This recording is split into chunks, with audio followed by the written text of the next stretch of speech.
In our gracious state of Georgia, our God-given land, The Lord has offered us. domestic livestock.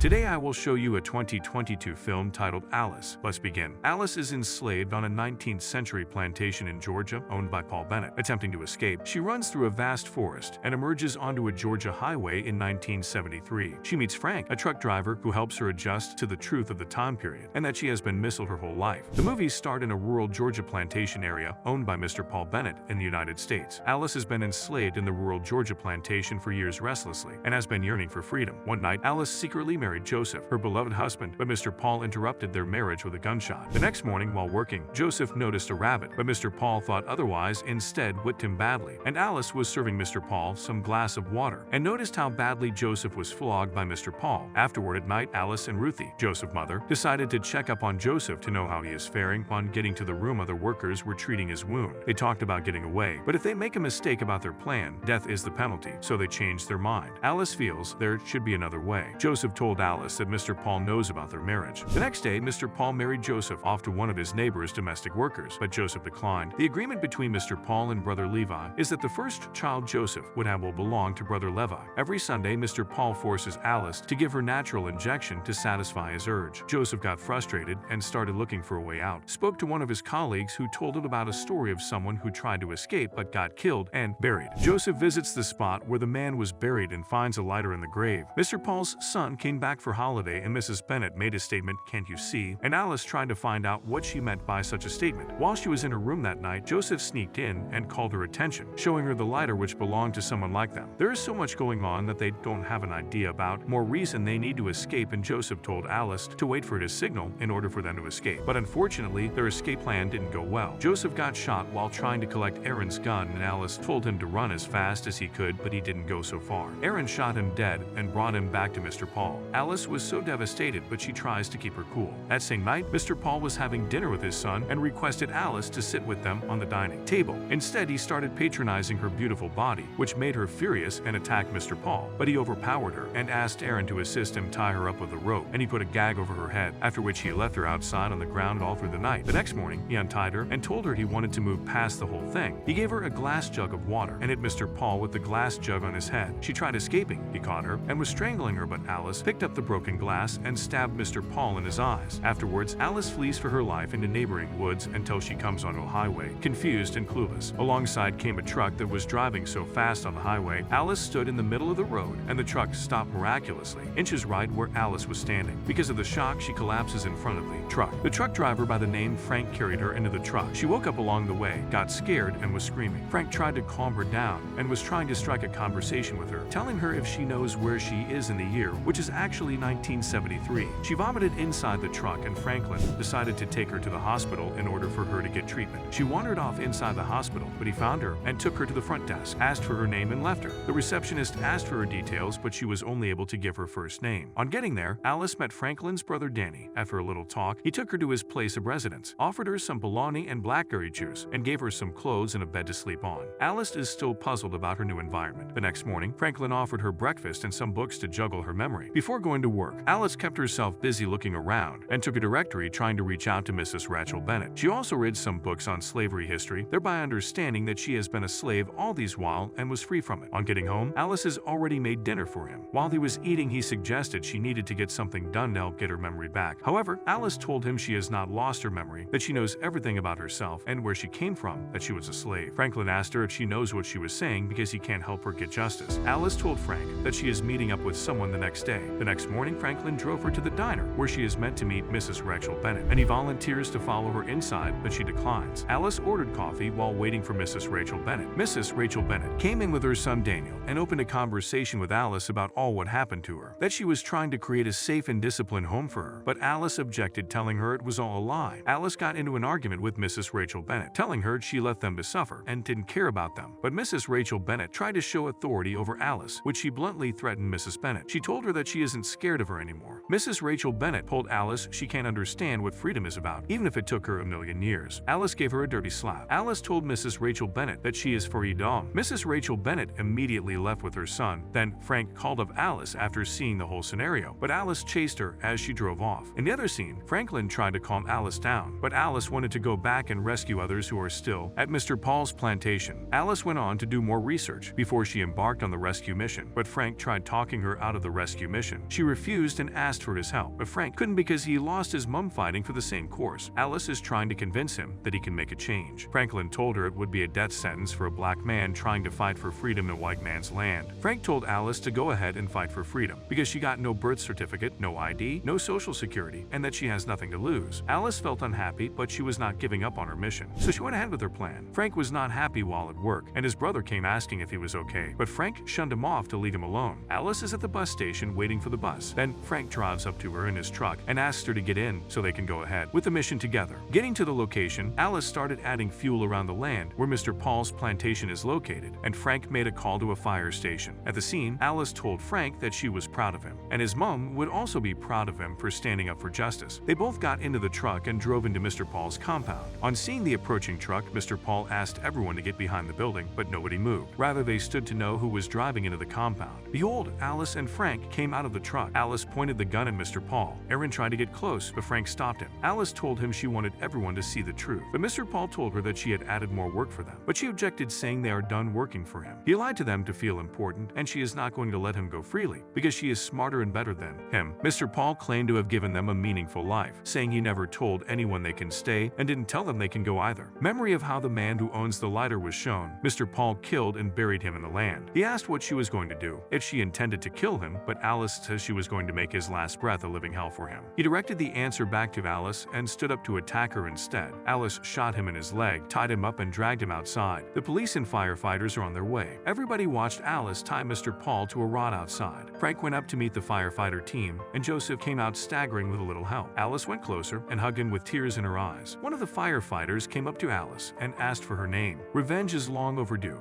Here the movie ends. Thanks for watching. See you guys in the next video. Until then, take care.